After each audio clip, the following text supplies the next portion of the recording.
what the next steps is as we think about the cannabis industry and as it continues to grow and the opportunities and as we need to learn more. So I'm very, very excited about this CC Live today about industrial hemp. We're joined today with by Matt Marino and Nicole Phoenix. Matt Marino is from Homeland Hemp Company, and he will be doing a dual presentation here with Nicole about some industrial hemp. If you can see behind him, if you're able to actually see your screen, you can actually see behind him. He has a whole hemp wall there, so I think we'll get a little opportunity to see some actual stuff today as well too, which would be pretty cool. And then as well as welcoming back Nicole Phoenix, our Director of Education at the Cleveland School of Cannabis, and herself also as one owners of Chagrin Valley Hemp. So it's a great duo time teaming them up today to get a wealth of knowledge and being able to see some cool things.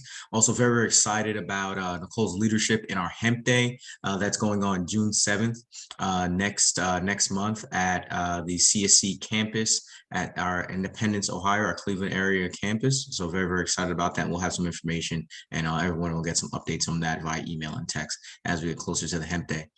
So I definitely want to turn it over to Nicole. We can start to go ahead and jump in and I'll start this presentation today.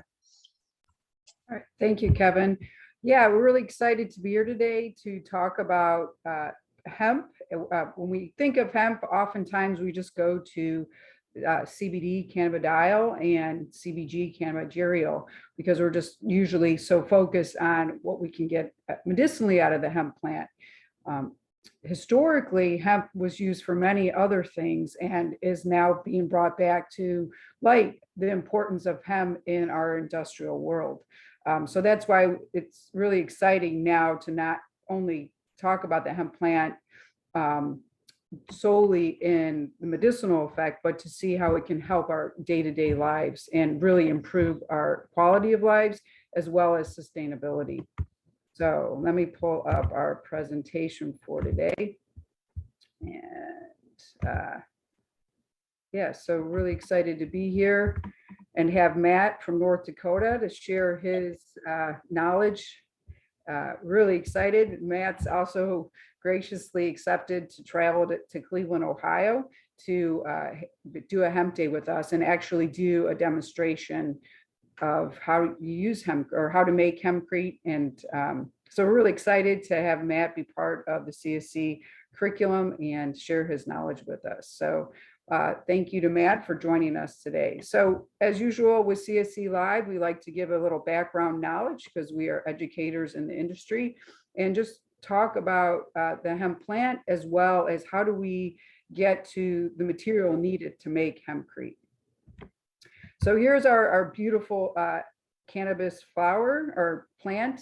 This is a low THC. And we are going to just kind of break down the plant today and then focus specifically on what is going to be used to make our hempcrete. So we always start at the bottom of, let me grab my little laser point. So I always like to start at the bottom of our plant and look at our roots. So the roots do a really amazing job when we talk about phytoremediation and revitalizing the soil. So the roots get really deep and they're like a straw and they're going to basically take all the bad things and the good things out of the soil. So it's really good for removing metals, for any type of toxin in the soil. And then we move up our stalk here, and inside our stalk is where we're going to get our shivs, or also known as hurd, or that woody core. And you can see this is going to be our main focus today because eventually we'll take that woody core, mix it with some lime and get our hempcrete. Okay. Another product that develops from the core is going to be our fiber. And so this is going to give us our textiles and our paper, clothing. And you can see that this is a whole nother product line that comes out of the hemp plant. And then moving up, we have our beautiful flower. And as I said, this is what the hemp industry is mainly known for because of the whole CBD rush. But now people are really starting to establish the industry using other parts of the plant. Another really important material that comes from the plant is the hemp seed. And the hemp seed is extremely nutritional. It has the essential amino acids. It has omega-3s and 6. And so you can also create hemp seed oil, hemp seed food, and your seeds that you can, I put them in my smoothie every day, put on my salads. This is like the superfood, and people survived off the hemp seed. So when we talk about hemp seed oil and CBD oil, two different things, if you're not aware. Hemp seed oil comes strictly from our hemp seeds. CBD oil is going to be extracted from our flower. So that's a whole nother presentation, but we're going to move on and just focus on the hempcrete that's coming out of our hemp plant. Why use hempcrete? It's sustainability. It's a great insulator. It goes all the way up to, I think, R2. I'm not huge, but I remember learning that. It's bug and pest resistant, flame resistant. It's breathable and it's lightweight. So it's going to take in that carbon, humidity control, and it's non-toxic. When we talk about hemp cultivation, we're always start at this with the seed or clones, and then we're going to have to harvest, dry and cure products, testing, storage, packaging, and then our wholesale. So if you're in the hemp industry, you're going to go through all these steps, but depending on the product that you want to sell at the end of the day, you're going to do all these steps differently. So today we're going to look at how do we harvest the fiber or the stalk, and that will be our main focus, and how do we get those products out to make hempcrete. So planting time is going to be mid-May to late May. Once again, this is going to really depend on where you live, and so that's going to really dictate when you plant and when you harvest. The planting method is a grain drill because there's a certain depth you want to get to, and the biggest thing is the plant density. So you're going to plant a lot of seeds. We're looking at 1 million to 1.5 million. And the hemp plant, when we're growing for the woody core or the herd, is going to be extremely grown close together. We're also going to look at the fertility of the soil. So you're going to make sure you want to have the soil at a right level. So always test your soil. Your crop height is going to be between 10 and 16 feet tall. The optimal height is 14 feet. So when you look at a hemp field, you should be able to determine whether that farm is growing for metabolites or the cannabinoids, or whether it's being grown for fiber, or if it's being grown for seeds. Okay, so this is all information that comes from Central State in Ohio. You're going to harvest the plant when the male plants start flowering, and we want to get it before the female flowers start coming.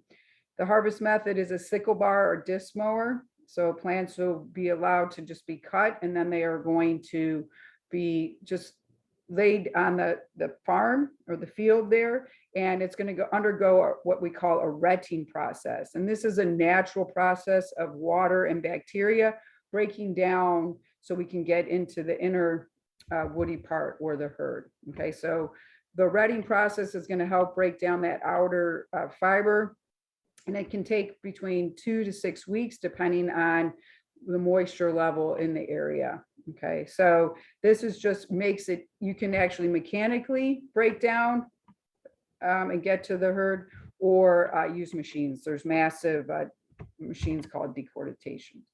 All right, it's going to be created or stored in bales. So if you think of a hay bale, you'll see the same thing for the hemp bale. It can either be circular or squared. And these have to be stored at a specific moisture, because we don't want mold. And then on the flip side, we don't want it to become really brittle, because it will impact the fiber quality. The markets, you're going to sell it to a person who's going to decorticate the material. As I said before, there's these massive sheaths, or you can do it by hand as well. So you're going to leave, this is important just for how you're going to store it. You want good airflow. You don't want it, just have it on the ground where gravel is. You want to make sure there's no water runoff, and just always make sure you avoid any foreign materials. We want to keep them nice and clean.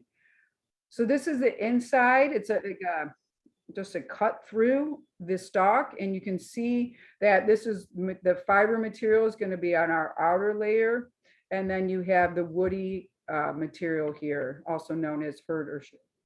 All right, so we have short fibers and long fibers, but once again, we're focusing on the hurd today. And each of these are really valuable parts of the plant. So we're going to use the whole part of the plant can be developed into a product. So that is really amazing that you don't waste any of the plant.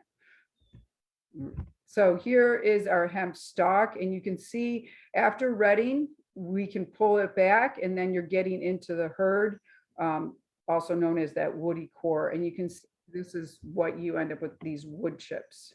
Okay, so this wood chips, here you can see that inner center, that open, and then your woody core, and then the outside. And then you can literally peel it back, and here's our hay bales. So as I said before, there's three main realms to the hemp industry: growing the plant for cannabinoids, growing it for fiber, which is the stalk and the bast, and this is where our hurd is, and also growing for seed, grain, and even genetics. So we're focusing on this center here, and decortation is when we're removing the hurd, which is that, once again, that woody interior from the outside fibrous stalks. So that fiber is what we think it's going to be used for material, the ropes and clothing, and it's really super strong. And then when we're talking about hempcrete, we're taking out that hurd, and that's what we're going to use. So here's a really good visual of how the material is different. We're looking at the fiber is long and stringy, and then the hurd is this woody chip. Oops, sorry. All right. So opportunities for hemp fiber. I'm not going to read through all these, but fibers is really strong, and so it can be used in many different structures. Think of automobiles; they mix it in, and it's because it's so strong. And then we're just gonna, and this, you can see where hurd comes in. So these would all be for fiber. And then we talk about hurd being used for hempcrete, fuel, mulch, paper, and erosion blankets. So you can see that they're both very beneficial to our everyday living. I really like this because it really shows us how the hemp plant is so beneficial in so many different ways. So if you're going into the hemp industry, figure out what your product is, figure out then how are you going to grow your hemp plant and all process. So it's each going to be different for the product that you want. And as I said, today we're focusing on the hurd. So after we're using the hemp stalk, decortating it, and then that gives us the hurd, which is approximately 55% of the plant. And then these are the products, as I said before, that we can make out of the hurd and we're going to make hempcrete. So this is the realm. But as you can see, lots of different avenues in the hemp industry. So this is what we're going to be talking about today. So to make hempcrete, just need some simple materials: a line binder, add it with the woody chips or the hurd, and then water. And this is going to give us our hempcrete. So we can see it's this pasty material that we put in, and I'll let Matt talk about this. And so this is just the transportation and how it's all brought together. So we have to cure it, and then we're ready to make the product. All right, so as I said before, we have Matt from Homeland Hempcrete from North Dakota, and he is here today to share with us what he does on a daily and how it's evolving as an industry, and what he sees out there firsthand, and how really hempcrete is going to change the building industry. And I can't leave here today without advertising our hemp day at the Cleveland School of Cannabis on June 7th. It's from 4 p.m. to 7 p.m. at the Cleveland campus on Granger Road. Matt will be there live to do a demonstration. He is going to, show us how it's done. We also have Dr. Bridget Williams there from Green Health Harvest to be doing medical cards. So if you want to get your medical card, we'll have many hemp vendors. Chagrin Valley Hemp Company will be there selling hemp products, as well as whole plant CBD. We'll also have food. So you can see below RSVP at csceducation.com. It's our first hemp day, so we're excited to really, shine a spotlight on hemp and all the amazing products that can be produced from our hemp plant. We didn't even get into how growing hemp is so much better for our environment because it uses less water. It also has a very short growth cycle, so you can grow it over and over in a short period of time compared to cotton and trees. So that's another conversation. But I just would like to introduce Matt from Homeland Hemp Company, and we're so excited to have you here today. Thank you for taking time out of your busy schedule and joining us. Beautiful Saturday. Well, at least it's beautiful in Cleveland. It's sunny and hot. So everybody, here's Matt. Thanks for coming with us, Matt. All right, thanks, Nicole. So good morning, everyone. My name is Matt Marino. I'm the founder and president of Homeland Hemp Company. As Nicole mentioned, we are in Bismarck, North Dakota. Got into the hempcrete industry 2018, and then we built our first structure in 2019. So I've been going at it ever since, and kind of changed strategies along the way as the industry's evolved. And so I'll give some background on hempcrete in general, and then go into a little bit more specifics about how to install it and what we're doing. So share my screen here quick.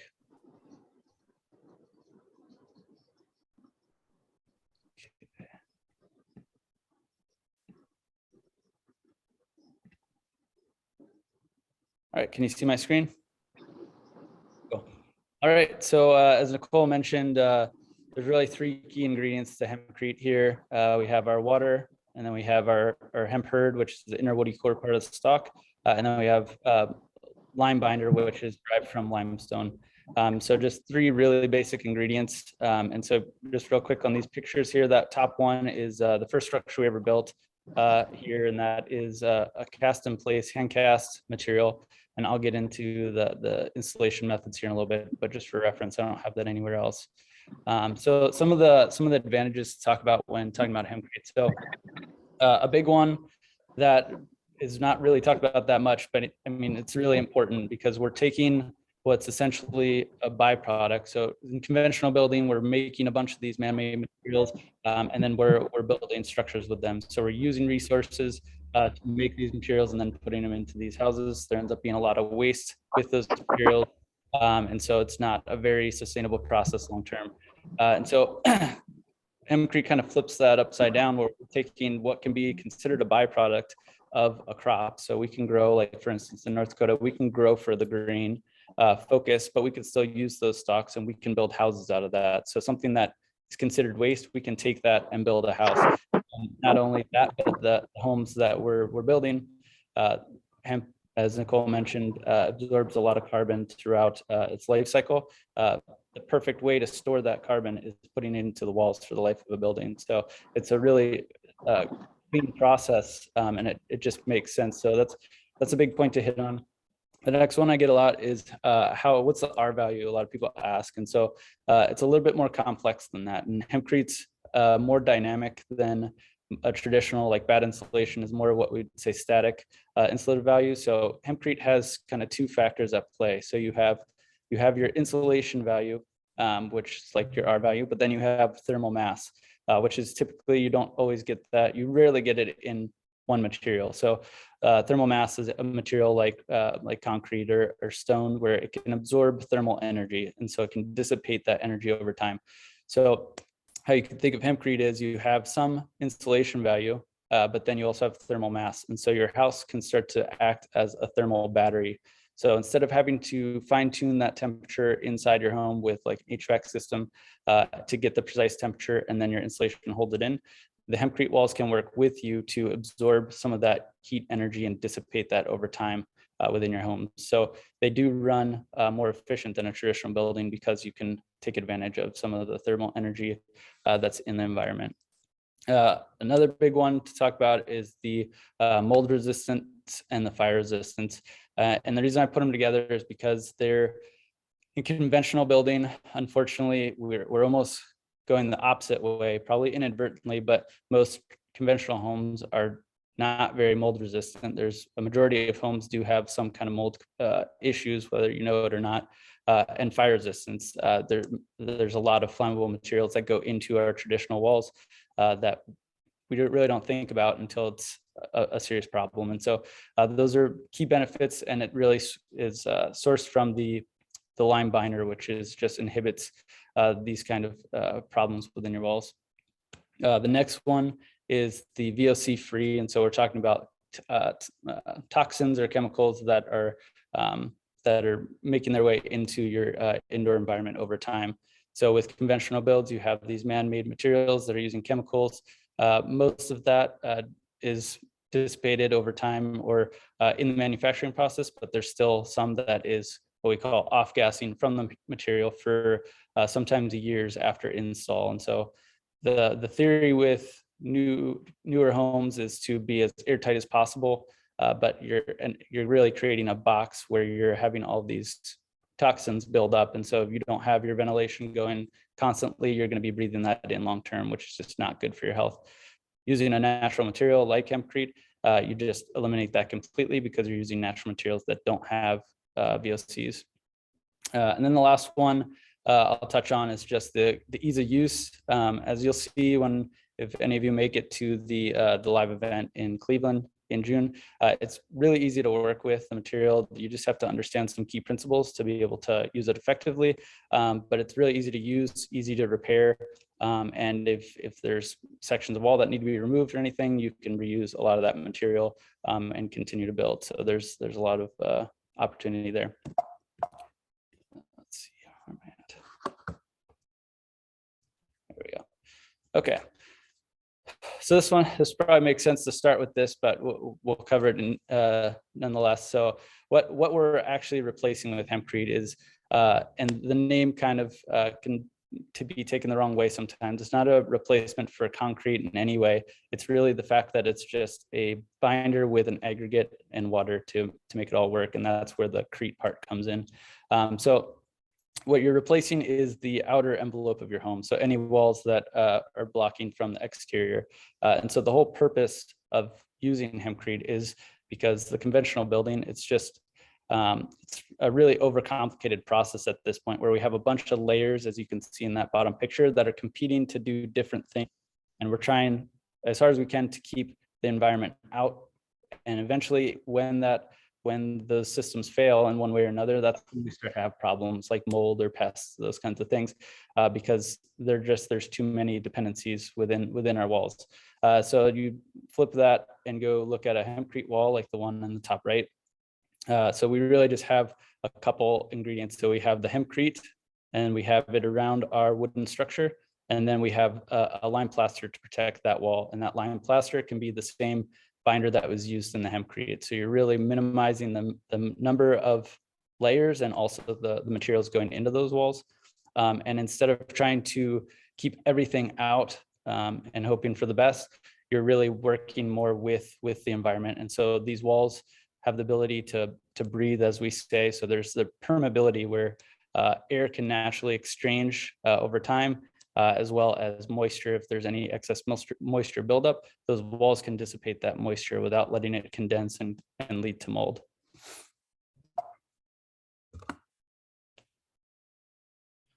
Okay, so some of the disadvantages of hempcrete. This is not specific to hempcrete necessarily. Some of these are, but natural building in general does have drawbacks. It's the way things go sometimes with where it's just harder to build with. There's more labor. It's dirty and cost. Cost is a big one. And part of the reason for cost is because we don't have that scalability with the material to where every build is somewhat of a one-off build where we're building these really nice structures, but we're only building a handful at a time. And so we're just kind of inching out of that kind of proof of concept phase within the US market and starting to look for ways to scale that market. And so costs will come down tremendously when that happens, and when more people are growing and processing. And all those things are starting to align, but it's a long process. So I just mentioned the labor. It's very hard work. It takes a good crew of 4 to 5 people or so minimum to do a project. And so it's something that has to be planned for, and it's something that you can't necessarily do day in and day out for your entire life. It's pretty laborious. So it's consideration there. The cure time. So the walls, they have water in the mix to cast them into the structure, but that water has to evaporate in order for it to become solid and cured. And so that takes time. So cure time can be anywhere from 30 days up to 2 months or more sometimes. And so the walls behind me, as you see, these could be cast in one day where I infill them, and then I can remove any of the formwork that's creating the cavity for them. So they can look like this after a day, but they're still going to have a lot of water weight that needs to be evaporated. And so I can be working on other things within the structure, but I can't be applying finishes or anything until that water leaves. Otherwise, you can cause issues within the walls. So it's a consideration in your build. You need to plan that when you're working as a subcontractor, which most hempcrete specialists in the US right now are. You need to plan that and work with other subcontractors to make sure they have other work they can be doing in that cure time, where they can be working on internal walls, stuff like that. So it's just something to be aware of. Other piece is it's messy. You can see, so that top picture there is a job site we had in South Dakota. I think I have a picture of it later, but it's just a messy job. You end up getting lime kind of splattered everywhere. Everything has to be power washed. So it's a consideration for the work site for sure. And then the next one is sensitivity to weather, which is especially important here in North Dakota because I have a short build season compared to other places. So this bottom right picture there is a picture of my hempcrete cabin that we built. And this was in April, and the first day that we were supposed to start casting material, it obviously snowed a ton and we had frozen water hoses and stuff. It was just not ideal. So we ended up getting it done. It just took a bit more time. So it's really hard to work because you're doing a lot of outside work, and also the material has a lot of water, so you don't want to be doing it in sub-freezing temperatures. So there's those considerations, and you don't really want bulk moisture hitting the walls while they're curing. So those kind of considerations as well. Okay, so I'll talk about there's more ways to install hempcrete than this, and there's variations to each one of these, but this is kind of just a high level of what people understand and what's kind of happening in the market right now. So the first one would be the hand cast in place, which if you look at that top left picture, that's kind of the setting of like right before you would dump the buckets by hand. So you put your forms up, you create that cavity around that frame, you dump buckets of the material, hand pat it until it gets a good consistency within the wall, and you keep doing that all the way around, and then move those boards up until you're at the top of the wall. That's the most common. As you can probably imagine, that's the most laborious method of install, and it's a lot of work. But it's also it's got the lowest barrier to entry, because really you just need the raw materials and a mixer and some buckets, and then a bunch of people that are willing to work really hard for you. But so that's probably the most common that you'll see. The next one that's gaining a lot of traction now is the spray applied. So this is so there's really only one supplier in the US right now, which is Americhamp in Pennsylvania. So we did a workshop with them.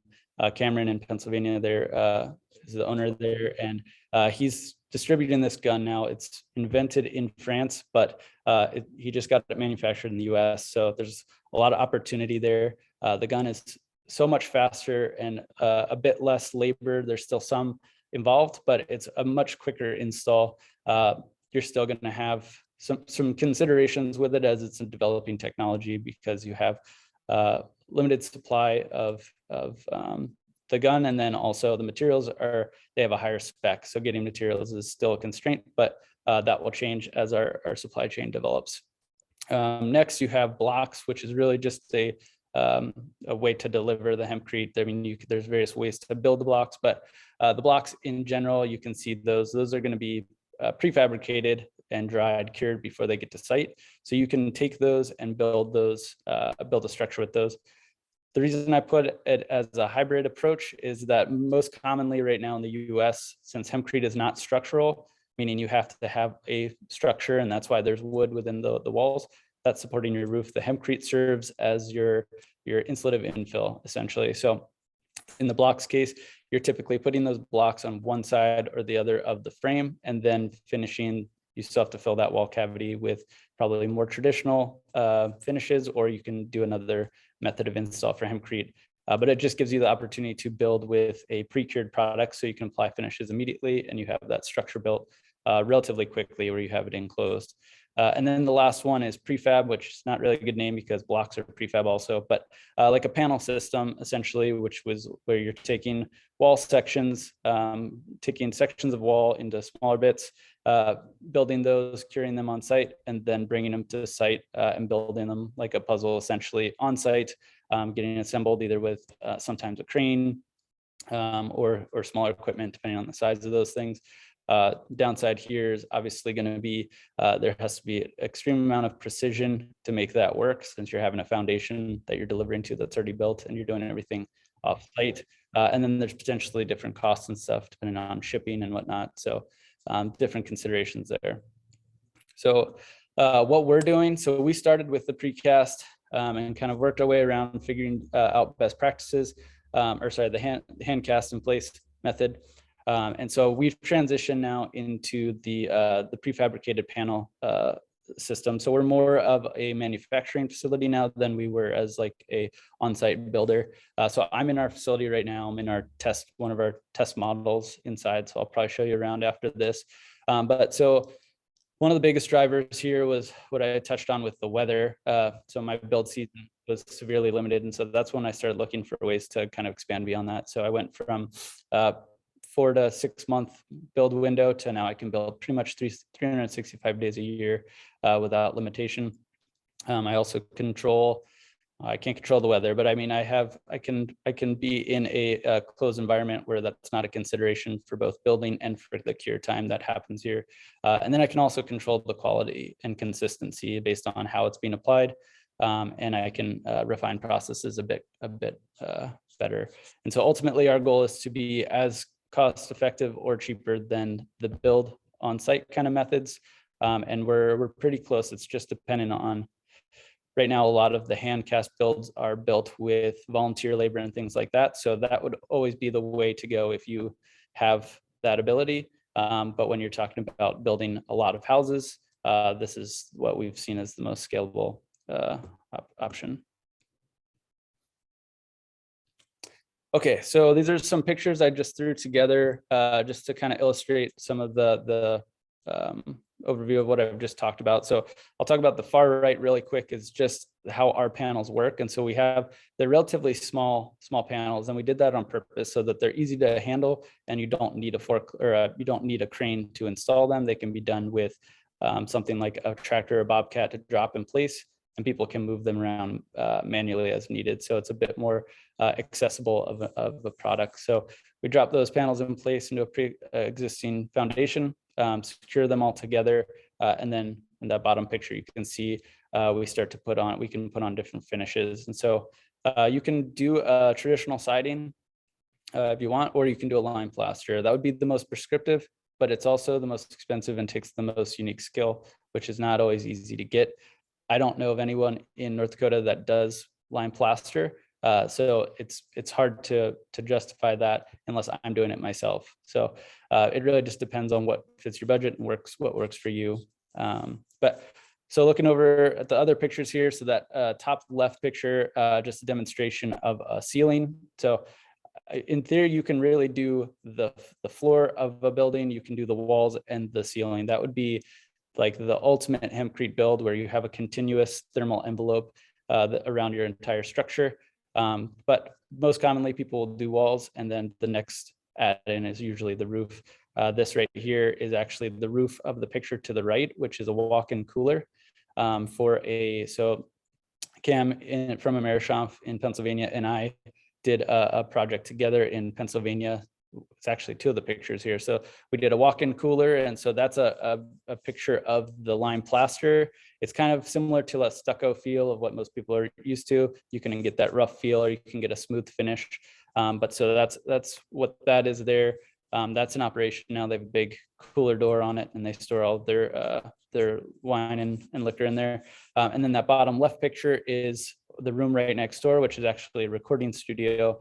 And so that's all hempcrete in there. And then we took and did a textured plaster on it. So those walls are covered, but then you can see exposed hempcrete sound panels on the wall there, just to help better absorb that sound for the purposes of what they're using it for.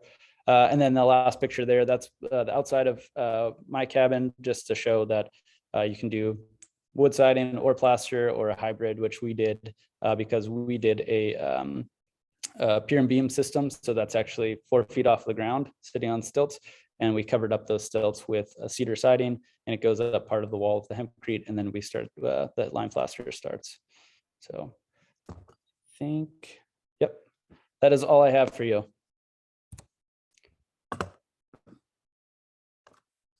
Awesome. Appreciate you, Matt. And Nicole, as always, I would love to just jump into some questions. I know myself, but I would love to open up the floor to any questions that individuals have just about this. I love that you touched on, some of the current, struggles. A lot of it is, comes to scalability and obviously evolution and advancement of the product and continuing to use it. Just like anything that's new, right? Everything continues to evolve as we continue to invest in it. So I love that you're able to touch on that to give the full realities of it, which is something we like to do in this forum, is touch on all aspects of it, because education is a process that we want to, hold ourselves accountable to. So let me see here. If anyone wants to go ahead, we can utilize the chat. You can go ahead and raise a hand if you want as well, and I can unmute you to get your question if you like. Let me go ahead here. So while they're waiting, what I can do is, so from start to finish, I know with the curing time, what are you typically looking on, like, what's the largest scale project that you've worked on so far in the sense of building it out with hempcrete? So I would say the biggest by far was the recording studio, and that one was, I think it was 4,000 square feet of wall surface, which is a lot. It ended up being like, it's like a warehouse set up with like 3 or 4 core rooms with offshoots of smaller rooms. So it ends up being like 9 or 10 rooms total. So it's quite elaborate. And that project, like, so a normal project, the ideal size crew would be probably 4 to 5 people for if you're doing hand cast, which is the method we did there. That one, we had anywhere from 9 to 15 people helping at any given time, because it was more of a community kind of focus of kind of pulling resources together to make that happen. So it really depends on what you can get by with. But yeah, they can take a long time for sure. I mean, a smaller build. So we're doing a build next month in Fargo, a couple hundred miles away. That's 300 square feet, but it's got a loft in it. So I think it's 900 cubic feet or something like that. But that's going to take us probably 5 straight days of building that after it's already framed.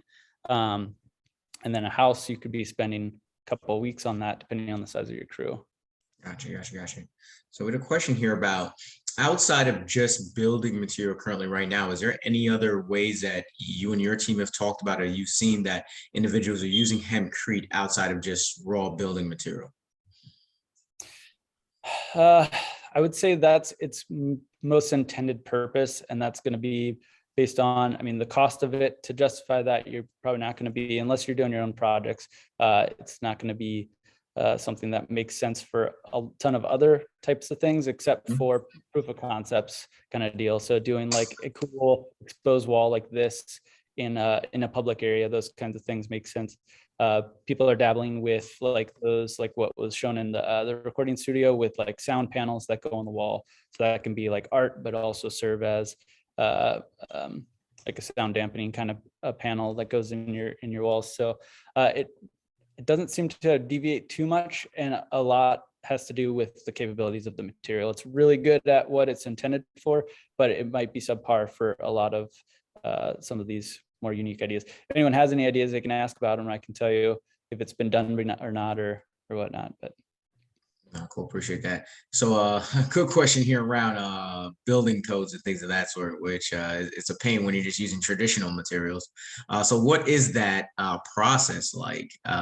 Is it similar, or is it a few more extra red tape things that you have to run through to be able to even have them understand the material that you're using, or even is that even something that they even look at?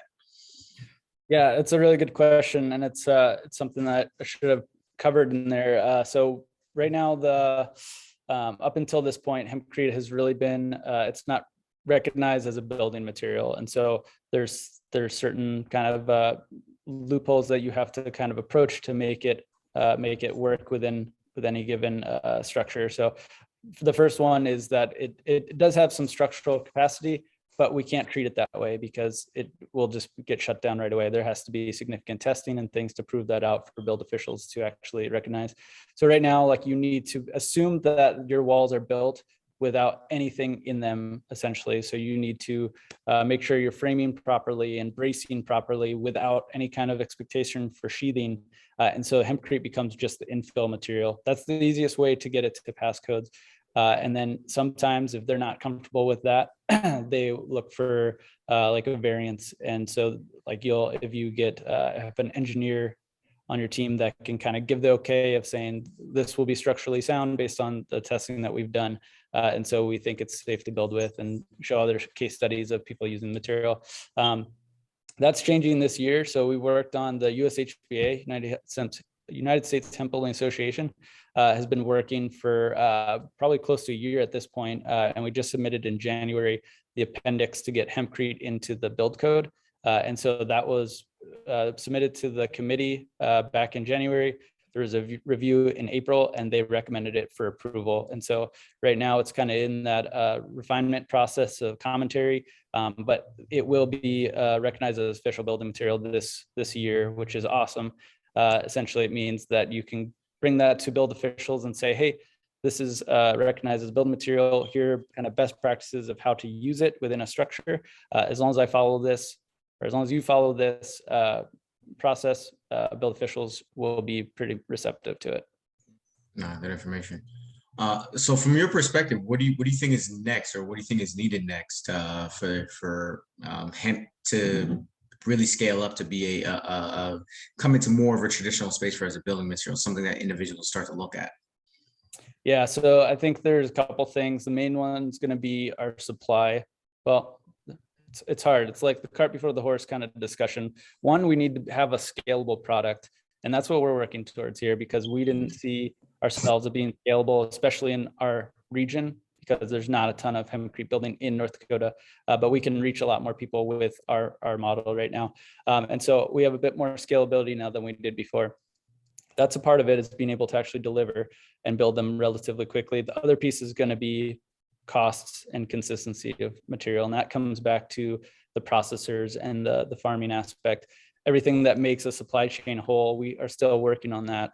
And so the material price, when that comes down, that'll make it more affordable and also give us more consistent supply so that we can plan out these builds a bit more. So people are working on that right now. It's just a slow go. So there's definitely opportunity in all three of those areas, both the farming, the processing, and the actual installations as well. Cool. Question here, someone living in Nevada, how does hotter climates affect hempcrete, better or worse? I know you talked a lot about obviously the curing and not being in a wet environment. So I wonder if does that lead to say that our drier climates across the world those are more ideal? It's kind of depends. So there are structures in various different climates in the US. There's hundreds of builds in the US at this point, and we have builds that are in desert, and then we have builds in Florida. And so you get obviously a much different product at that point and what it's actually doing. And same with North Dakota, it's really cold here. So I mean, you have some different aspects. In general, it's pretty adaptive material, and so as long as you work within those kind of parameters, it can handle those kinds of things. So like Florida, for instance, has a lot of humidity. As long as you're giving those walls the ability to breathe and shed that moisture, there really shouldn't be issues with that. And then in those more those climates, kind of like the more desert type climates, and we have similar days to that. What I'm getting at is where you have like the really cold mornings and then really hot days. That's the perfect place to utilize something like thermal mass wall, which hempcrete provides, because you can absorb that heat throughout the day and that dissipates for hours after the sun goes down. So you can kind of get an even flow or buffer your temperature within the structure from that. So we're working on doing that build that's next month that I mentioned is really what we're calling is comparative test build, where we're doing a traditional structure and then we're doing a hempcrete structure, identical design except for the walls. And we're setting up test parameters and testing out how they perform different. And from there, our goal, we're working with USHBA on that test plan.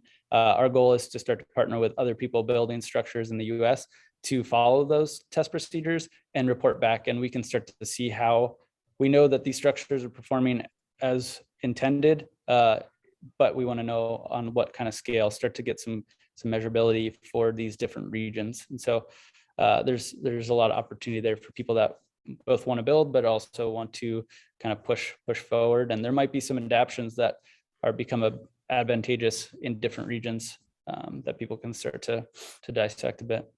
Gotcha. So I guess from your perspective right now, obviously you just have to be prepared for every climate at the end of the day, right? And your pre-planning is really what the key, because obviously when you go from the desert to, humid Florida, it's very, very different, issues, which I know, people are, dealing with that issue just in a sense from a growing standpoint, obviously climate and the things that you have to combat in each localized climate is different, even just to grow all parts of cannabis. And so a question here about supply chain. What would be something that you would see right now in the supply chain that needs to be enhanced to kind of overall enhance the industrial hemp side of our cannabis industry?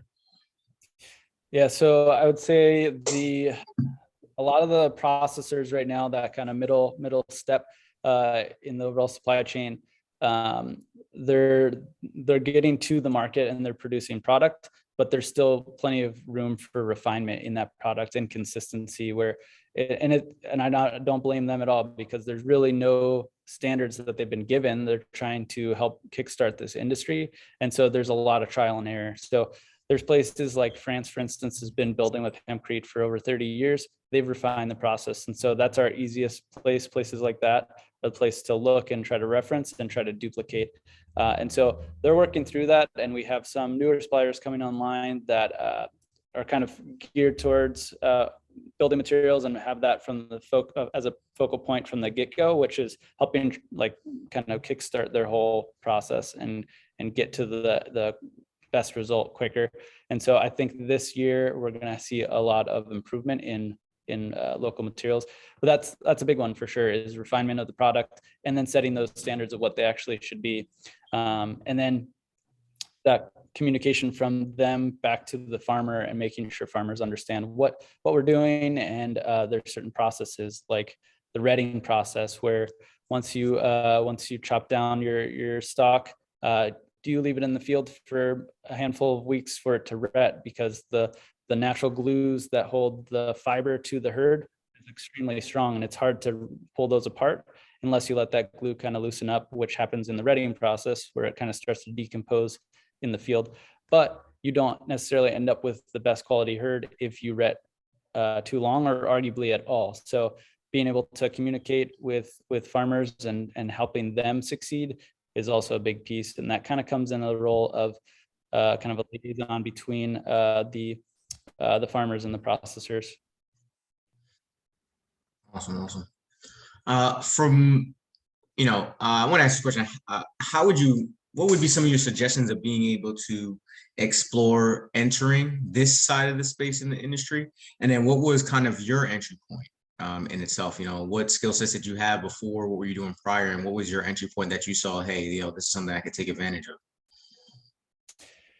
Yeah, so my background is kind of all over the place, but like I've spent a majority of my career up before I got into Hempcrete in manufacturing and in project planning. And so that's kind of, I'm kind of returning back to that setting with my facility here, which is kind of unique to be able to bring the worlds together. But we started out very broadly. I mean, it doesn't take long till when you're looking at hemp in general, the hemp industry, there's so many opportunities and different things to be done with the plant, where we just kind of started to go down that rabbit hole. And eventually I stumbled upon Hempcrete, and we do property renovations and build different structures, things like that for our own personal use and for our, we have some rental properties. And so just naturally wanting to kind of find a way to connect the worlds, Hempcrete just made sense for us. We're able to continue building things, but do it in a more sustainable, healthy way. And this product just makes so much more sense than conventional building when you start to look at it. And so that's how we started, and we've developed from there. Getting into the market now, I would say when I listed those disadvantages of Hempcrete, that's not any kind of negative, and I don't mean any negativity towards that. Those are all really opportunities.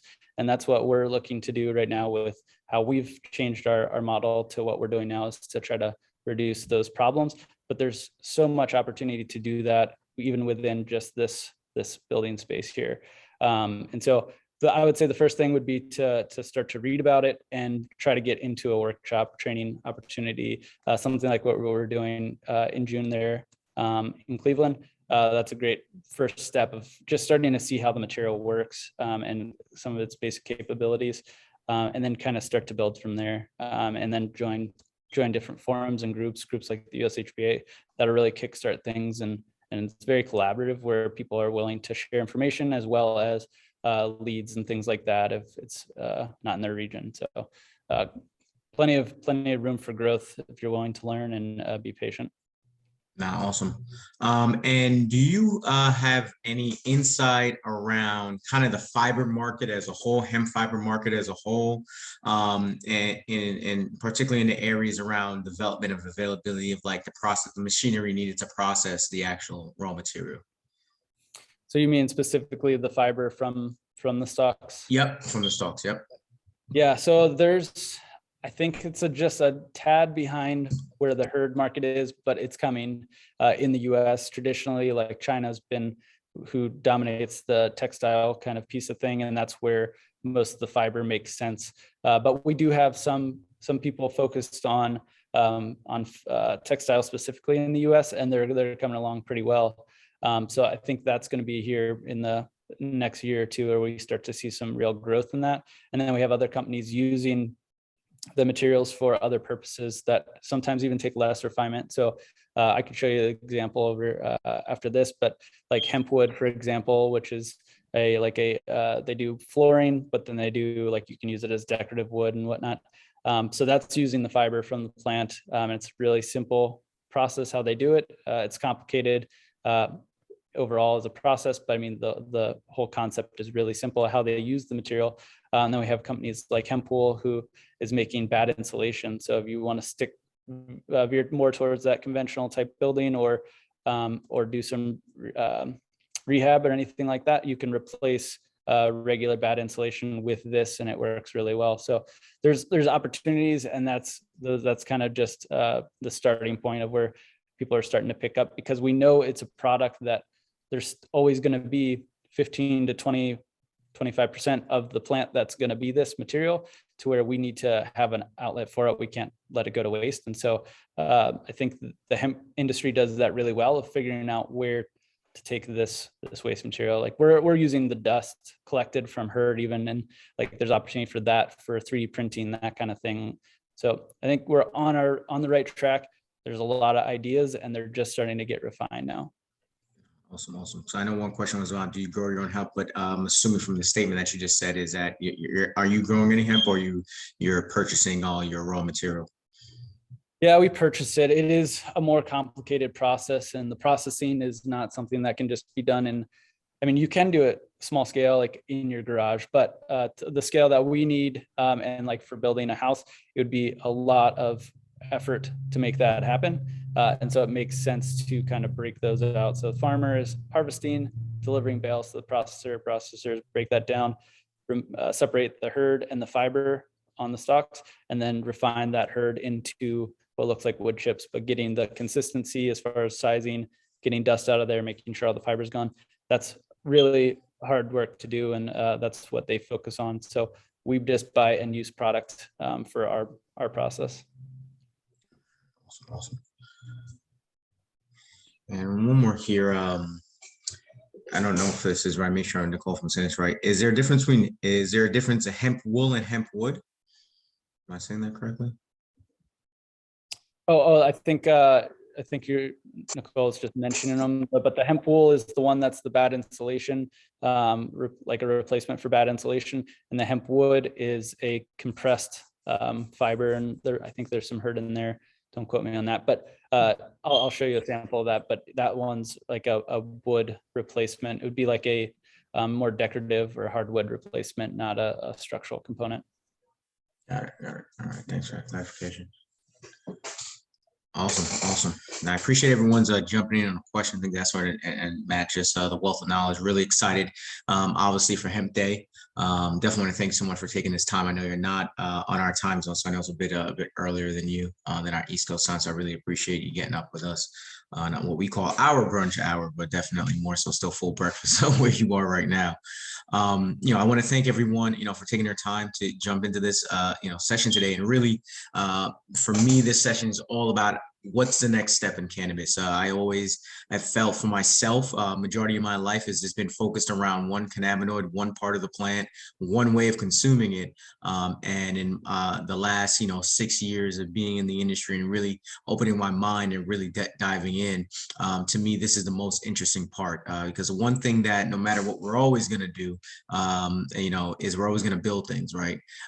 And I just look at the ability and the opportunities for not only building material, but just all of the basic things, that we, have every single day, that we use every single day, how we can start to use the cannabis plant and the hemp plant specifically to be able to expand our ability to be able to make, products in a better way that are more environmental friendly overall, and that could be possibly more effective. So just really, really excited as we're seeing here, excited for the possibilities and what's going on, and really just hoping that what this does for everyone is gives everyone just another moment to say, you know what, I need to dig more, I need to look in more, I need to kind of really see what the opportunities are, because the cannabis industry as a whole is in its infancy. It's one industry that's been here forever, but it's still so new to us because of the lack of knowledge that we have around this powerful plant.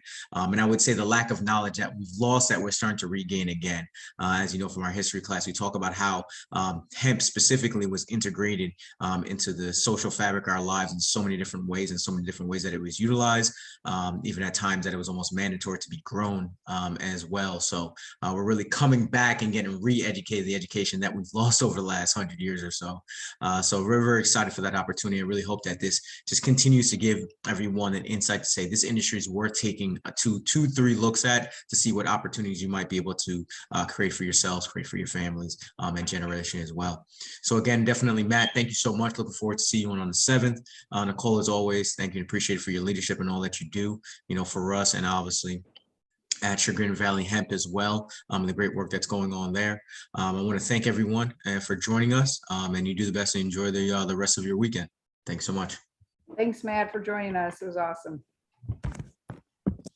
Take care, everyone. See you in June, everybody. Mm-hmm.